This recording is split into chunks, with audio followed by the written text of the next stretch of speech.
What's up, gamers? Shawn Murray has tweeted once more and the internet is caught up on fire. I do want to shout out Wiggles here for perhaps one of the best responses to the Reddit thread that is talking about this currently. And yes, we're going to dive into it, as Light No Fire is still and maintains to be the pinned tweet from Shawn Murray. But it's been a good long while since we've been able to talk about Light No Fire here on the channel. February 26th was my last Light No Fire video, and everything has been silent and dark from the team at Hello Games. Speaking of which, though, thank you guys so much for the likes on that last video, crossing over 700 in this case. Usually we're shooting for 500 here at the channel, so thank you guys so much for that support. But I get that there might be a lot of people who don't know what Light No Fire is, so basically, as a TLDR, this is Shawn Murray, the creator of No Man's Sky, his vision for a real full-sized planet, something that is insanely detailed, that you can go anywhere you want to go. You can climb every mountain, what he described as the first true open world. And what's interesting about this is Chad kind of makes mention, he says, I love how it goes from the literal trillions upon trillions of planets to one. And he is then informed it's actually 18 quadrillion to be exact, or 2 to the 64. And Chad says, damn. And it's the scale of No Man's Sky that really truly is going to be interesting to see how that scale is applied differently in Light No Fire. We have to continually praise Shawn Murray and the team for continuing to work on No Man's Sky, not giving in, not giving up, and continuing to release free updates for the players. In fact, that in and of itself gives me so much hope and excitement for what Light No Fire is. Regardless of how it launches, we know the team will stick it through. But why is this tweet so important? Why do we want to talk about it? Why are we all so excited? Well, first and foremost, just to give you the context, if you're listening to this in the audio form, Jeff Knightley, he tweets out, I love watching new video game trailers. And that was on May 24th. Shawn Murray follows this up with a quote tweet just as well on May 27th. Why is this significant? Because Summer Games Fest kicks off June the 7th. We are just a mere 10 days away at the time of this recording from Summer Fest, Game Fest kicking off. And one of the things that'll be great, if you guys are interested, I'm going to be live stream reacting to Summer's Games Fest on the 7th. If you guys want to join in, be sure to hit that subscribe button and ring that notification bell so that way you do know when I'm live, or consider jumping in the Discord, which is the top link in the description if you want to get involved in the community here above and beyond the comment section. Speaking of which, I always want to earn your sub, so when I say if you guys hit that subscribe, let me know in the comments so I can officially welcome you guys to the channel, and thank you so much for that level of support. So welcome into the new subscribers. Also welcome back to existing subscribers. You're all so very wonderful. But we've got more to talk about. Lots of discussion as it relates to Light No Fire. I do want to shout out Dragon Quest Teasing, the Legend of Edric drawing near. This is something I'm also looking forward to hopefully seeing at Summer Game Fest, namely because Square Enix has confirmed that this is coming to every console, every platform. Nobody's being left out, and I'm really excited. And hopefully, their actual being a third party and publishing games everywhere works out for them, and you can see some very big view numbers on that tweet. The other thing from Shawn in this case that I thought was just absolutely perfect is that 7 months. You have Wario64 tweet now, 7 months left to enable Bluetooth on your Stadia controller, and Shawn says, "But wait, what?" But our port is almost done. And I honestly just thought that was incredibly humorous, and I wanted to share it with you guys. Now let's go ahead and dive into our community discussion, and then we'll finish the video off with our message of hope. This was from HQ Quest. He says, the more I watch the Light No Fire trailer, the more it resembles No Man's Sky. They seem like they have fixed the multiplayer code. They supersized critters and animals, combining some features from spaceships so that they can be called dragons, albeit large birds, but shown carrying players too, and fly with the within the planet. They put more NPCs and of different races and made all textures way more and much vivid, all within the foundation set by No Man's Sky.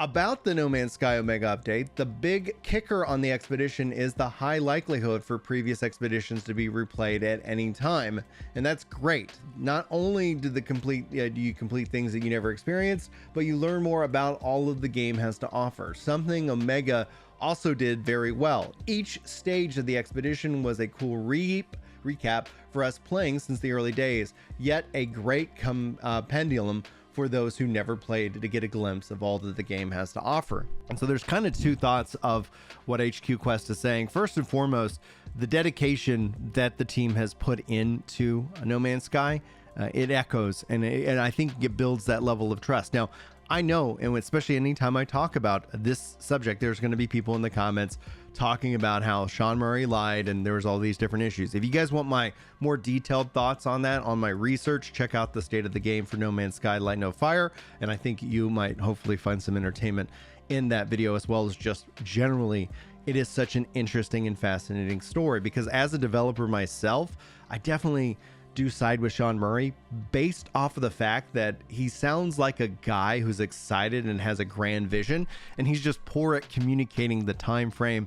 And we all know that the internet can easily take an idea and run with it, and that's why when you share the process of game development, I naturally get more concerned, because anything communicated could be taken as a promise, and then that promise becomes an expectation, and then that expectation is either told to wait or it doesn't deliver on entirely. But when I asked about if Shawn Murray had not delivered on any of his original promises, the answer came back as a resounding no, that over time he has fully, truly delivered on his original vision for No Man's Sky, and that should give you some pause and some excitement for Light No Fire. Plus that, and just like HQ Quest stated, the fact that they have continued to work on that, and that experience and code base and so much more is going to benefit this game, and I'm all in for it.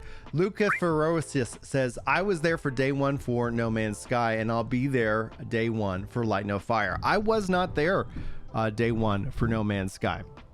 You saw all the drama kind of folding online, but it wasn't something that I thought I was necessarily going to be interested in, nor was I upset that people were upset. I just didn't share in that experience. So I know there are people who still feel that to this day, and then they're cautiously waiting for Light No Fire, and I totally get it. It makes complete sense. But with Light No Fire, I'm not going to miss it, and it's based off the dedication that Shawn Murray and the team at Hello Games have put into No Man's Sky, meaning that even if the game isn't everything I want it to be on day one, I know that there's going to be some excitement to be had as that game continues to improve. And so that is what I think there. Now, as we transition to the last section of the video, this is a message of hope.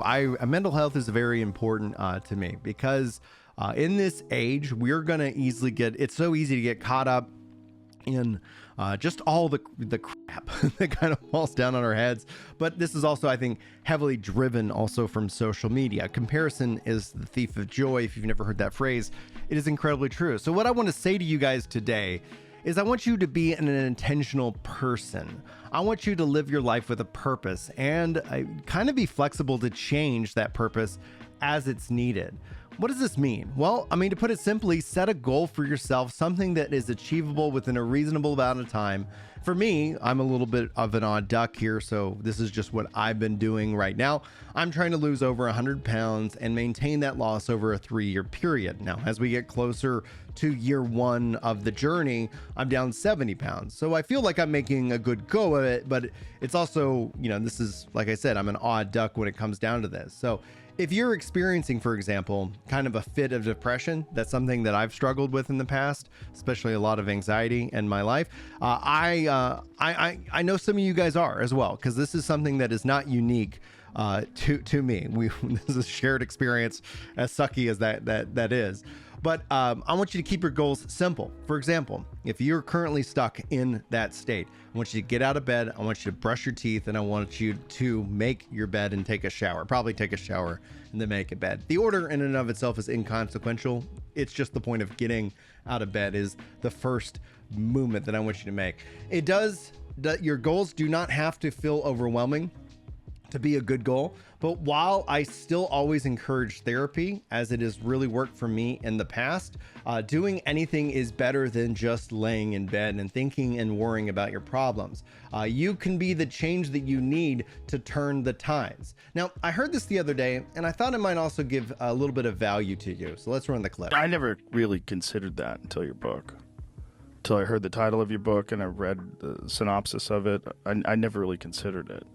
I never considered that thinking about your problems all the time and talking about your problems all the time literally make the problems grow. That's right. I mean, it's the number one symptom of depression is what they call rumination, this pathological obsessing over your pain. Yeah. That's why stuff like exercise, that's one of the reasons, aside from chemical reasons, one of the reasons that doing anything, you know that running errands is good for your mental health? Getting out of your house and accomplishing anything is good for you.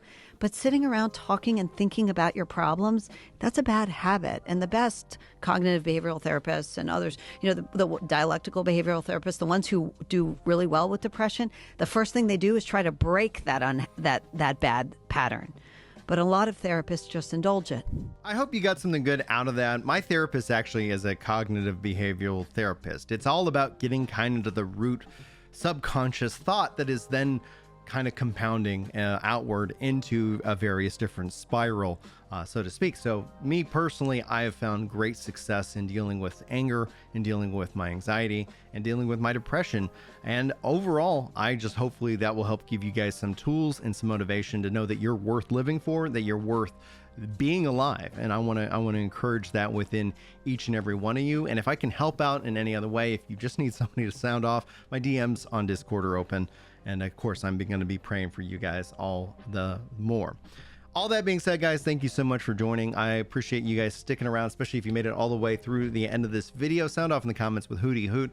I love seeing the Hootie Hoots in chat. This is kind of our secret call out.